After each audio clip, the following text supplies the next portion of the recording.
Olá, você está no Papo Direito, onde eu, Amaury Marques, recebo amigos para uma conversa descontraída sobre o que acontece no mundo jurídico. Hoje eu recebo José Batista Flores, José Flores, meu amigo, advogado há mais de 20 anos e agora se dedicando a direito sucessório, principalmente planejamento patrimonial. Flores, eu te trouxe aqui hoje, claro, sempre para explorar, só trago as pessoas para serem exploradas, porque eu tenho visto muito na mídia, não só a mídia jurídica, mas a mídia geral, um temor sobre a reforma tributária, principalmente no que tange ao imposto de transmissão causa-morte. Eu tenho visto aí anúncios alarmantes, todo mundo dizendo: eu vou doar meus bens em vida, meus filhos, meus netos, meus sobrinhos não vão ter dinheiro para pagar o imposto de transmissão. Então, eu queria saber de você o seguinte: eu já vou te dar o microfone para você ficar tranquilo e falar à vontade. Mas eu queria entender primeiro se essa reforma de fato dá medo e se há alguma solução para isso, tá bom? O microfone é seu, fique à vontade. Primeiro de tudo, é um prazer estar aqui com você. A gente está batendo esse papo. A ideia é trazer a contribuição para que as pessoas entendam um pouco mais do que a reforma está trazendo, né? De fato, vão ocorrer algumas alterações na cobrança do ITCMD que valem a pena ser destacadas, né? Enfim, eu destaquei aqui umas 4 modificações que são importantes e trouxe até uma colinha aqui para não esquecer. Mas a principal modificação que a gente teve no ITCMD é com relação à obrigatoriedade de haver agora uma progressividade das alíquotas. Tá? Como é que é hoje em dia? Hoje em dia a gente tem um teto de alíquota máxima que você pode cobrar, que é fixada pelo Senado Federal, no patamar de 8% e um mínimo de 4%. Na verdade, a alíquota máxima no patamar de 8%. Então, alguns estados cobram já progressivamente, né? E outros estados cobram alíquotas fixas. E a reforma tributária está trazendo a obrigatoriedade de você implementar, que os estados implementem a progressividade. Ou seja, provavelmente essas alíquotas vão chegar no patamar de 8% em todos os estados. Aqueles que não cobram 8% vão ter patrimônios que vão ser taxados nessa faixa de alíquota. Tá, porque o imposto de transmissão ele é estadual, não é Perfeito. isso? O que você está me dizendo é que uma lei federal ela restringe um pouco a manobra dos estados. É isso. Quer dizer, os estados têm uma certa liberdade para cobrar. E você diz que essa alteração vai dar, como é que eu vou dizer, vai aumentar a possibilidade dos estados majorarem as suas alíquotas. Seria mais ou menos isso. Na verdade, o que acontece hoje, Amaury? Existe alguns estados que têm umas alíquotas menores que acabam se tornando, assim, vamos dizer, paraísos fiscais que são objetos de manobras dos contribuintes para pagar menos impostos. Então, o contribuinte que tem um patrimônio, quer fazer uma doação, alguma coisa, ele vai fazer essa doação, essa transmissão desse bem no estado onde a alíquota é menor. Entende? Entendi. E aí, com essa obrigatoriedade da progressividade, você reduz esse risco. E ainda tivemos uma outra alteração, que foi a obrigatoriedade de que esse imposto seja recolhido no domicílio do falecido, no caso de inventário. Ou seja, essa opção de fazer o inventário no Amazonas, que hoje é 2%, por exemplo, ele não vai ter essa opção. Ele vai ter que fazer no estado onde o falecido tinha domicílio por último. Entende? Restringiu realmente a manobra, né? Restringe demais. Você pode continuar fazendo a escritura de inventário no Amazonas, mas vai pagar imposto aqui no Rio de Janeiro, por exemplo. E como é que está essa reforma? Ela está caminhando? Você acha que está próximo de aprovar?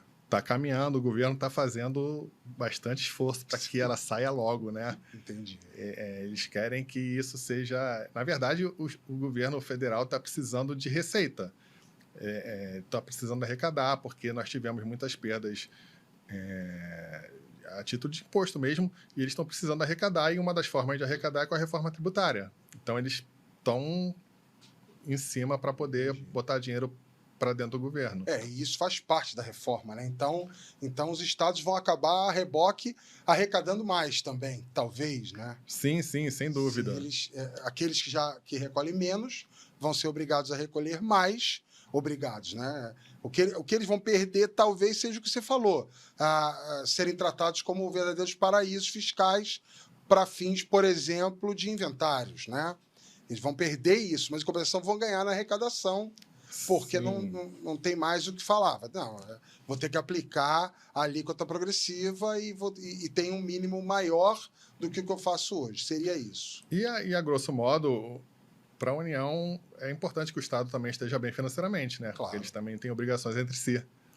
Então, o ITCMD, com certeza, essa estratégia de você pagar menos imposto migrando para outro estado vai acabar, né? Vai acabar. E não tem solução. Não tem o que fazer. Sempre tem solução, né? Pois é, isso que eu quero ver. Que solução O direito, tem? Amaury, você bem sabe, ele é bonito por isso. A gente precisa pensar soluções com os cenários que nos são apresentados, né? Então, o que as famílias têm feito, Amaury? As famílias têm buscado antecipar esse movimento de transmissão dos bens ainda em vida, para evitar ser taxado em valores muito excessivos, né? Então, tem gente que está fazendo doação em vida. Eu tenho visto muito isso. Aproveitando as alíquotas do momento, né? Isso se intensificou muito na pandemia, né? As pessoas ficaram com medo mesmo de morrer, enfim, como é que meus filhos vão ficar. E antecipar esse movimento de transmitir os bens, mantendo para si, por óbvio, a gestão do patrimônio, mas já transmitindo a propriedade para os herdeiros. Entendo. E você entende que essa solução... Porque o que eu tenho visto na mídia é que aumentou em 22% as doações. Quer dizer, eu não sei, eu entendo que isso seja razoável sob o aspecto da economia tributária. O sujeito, estou com medo de pagar uma alíquota de 8% e tal, moro no Amazonas ou vou doar o imóvel no Amazonas a 2%. Claro que isso é legítimo, mas, de alguma forma, você perde com isso, né? Quer dizer, o sujeito está... Tudo bem, ele está antecipando uma herança que talvez ele pudesse utilizar de outra forma. Vamos lá. Primeiro, só deixando claro, essa questão do domicílio, da restrição do domicílio, ela já existia para bens imóveis e agora vai passar a existir também para bens móveis, créditos, enfim. Entendi, ela foi estendida. Foi estendida. Qual foi a pergunta? Desculpa. Não, a minha questão é a seguinte, eu entendo que a doação em vida seja uma opção, mas isso também faz com que o proprietário do imóvel, que está vivo, que está produtivo, enfim, ele acaba antecipando um inventário, entre aspas, e deixando de usufruir daqueles bens que são dele, na verdade, né? Na verdade, cada família vai ter uma estratégia diferente, né? Porque tem as peculiaridades que envolve aquela família, às vezes não tem harmonia familiar, às vezes os filhos não se dão. Então, você precisa tratar cada caso de forma individual.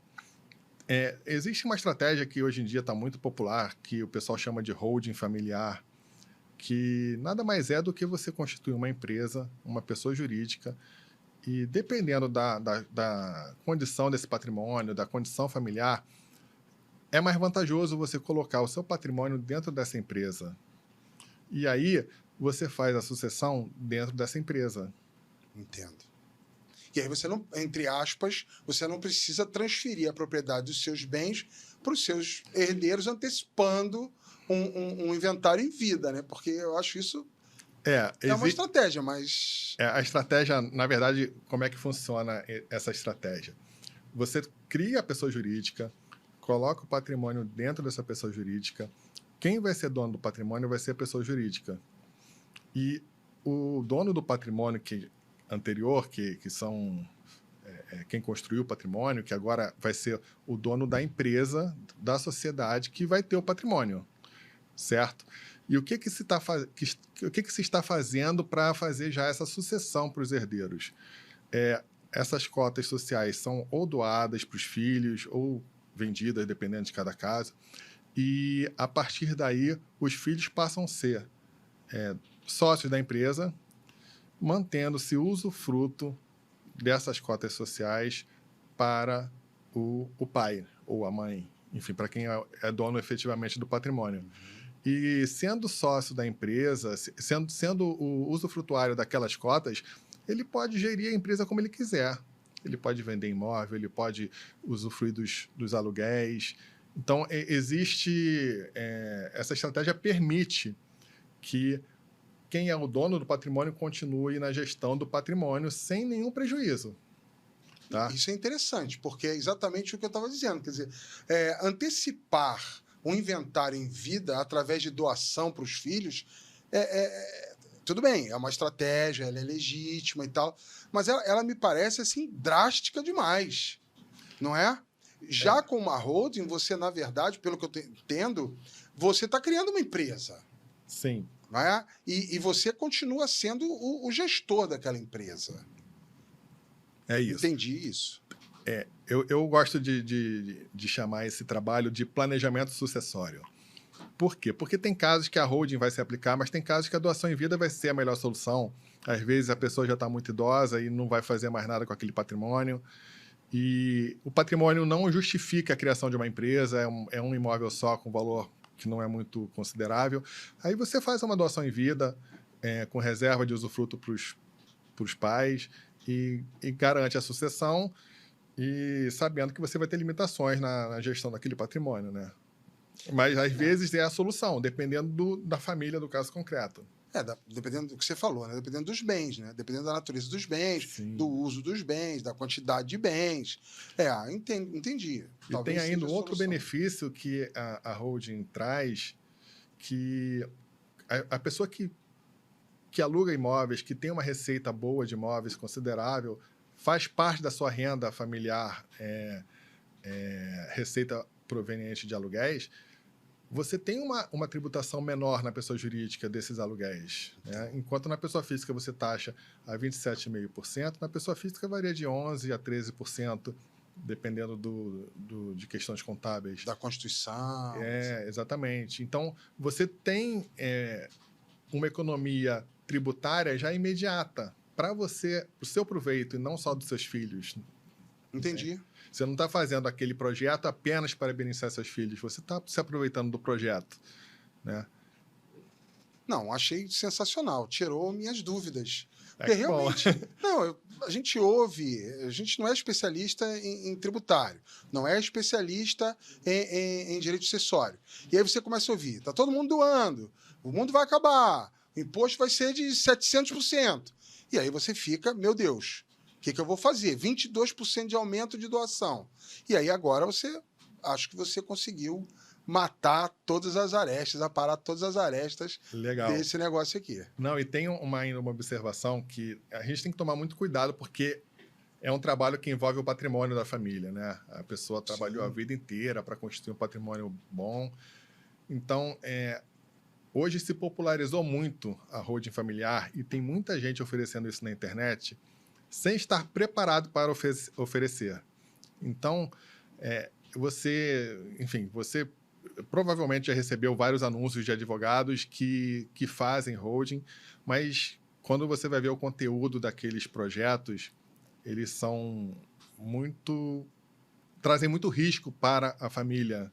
Porque você, quando constitui uma empresa, você está mexendo com o patrimônio daquela empresa, você está lidando com impostos, né? Federal, municipal, né? E estadual. E o fisco fica de olho. Então, se você cometer qualquer irregularidade, mesmo que sem a intenção, você pode ter multa, vai ter que pagar risco de ganho de capital em 34%. Ou seja, tem que tomar cuidado, tem que fazer com quem entende, tem que fazer com cuidado, né? Com responsabilidade. Eu acho que é isso, né? A verdade, a nossa carreira, ela é pautada na responsabilidade. Você falou bem. Perfeito. Não adianta você querer oferecer serviço que você não está, ou menos ainda, apto a oferecer. Acho que essa é a grande questão da nossa carreira mesmo. E o interessante da nossa carreira é que a gente pode sempre firmar parcerias, né? Verdade. O advogado que está começando com holding, procura um advogado que seja mais experiente, faz junto e vai aprendendo, para depois você poder oferecer sozinho. E assim como em todas as áreas da nossa carreira. Eu acho que o interessante é isso, você pode agregar sempre serviços se juntando com quem já sabe fazer. É verdade, é verdade. Cara, muito obrigado. E eu agora faço uma pergunta que eu faço para todo mundo. O que é justiça para você, Flores? Rapaz, isso aí é merecer um programa só para isso. Não, pois é, a ideia é essa, é deixar o cara de calça curta. Justiça. O que é justiça? Acho que a justiça é uma... Ela funciona, ela tem a função de trazer igualdade para as pessoas, né? De democratizar as condições dos cidadãos. A gente precisa pensar na justiça como um meio de trazer justiça social, garantia dos direitos fundamentais, sejam eles individuais, coletivos, ou... Enfim, é uma forma da gente realmente garantir o direito dos cidadãos para que eles tenham igualdade nas condições de vida. Enfim, eu acho que é mais que uma função social, né? E eu gosto muito de uma frase do Aristóteles que tratar os iguais de forma igual e os desiguais de forma desigual, buscando equilibrar essas situações, né? E fazendo uma correlação rápida com o nosso assunto de hoje, é justo a gente pagar um imposto de transmissão tão alto para um patrimônio que foi construído pelos seus sucessores por conta de um inventário? O percentual se justifica, né? A gente tem, Amaury, em outros países, alíquotas muito maiores que a no Brasil. E no Brasil tem propostas para aumento da alíquota. Hoje o teto é 8%, mas tem propostas para aumentar para 20%. Nossa. Então, se hoje está pesado, a gente tem que se preparar. E isso é mais um dos motivos que as pessoas estão buscando alternativas. Flores, muito obrigado. Sempre um prazer conversar com você. E espero que você volte para a gente debater esse outro tema. E a gente está à disposição sempre. Obrigado. Eu que agradeço.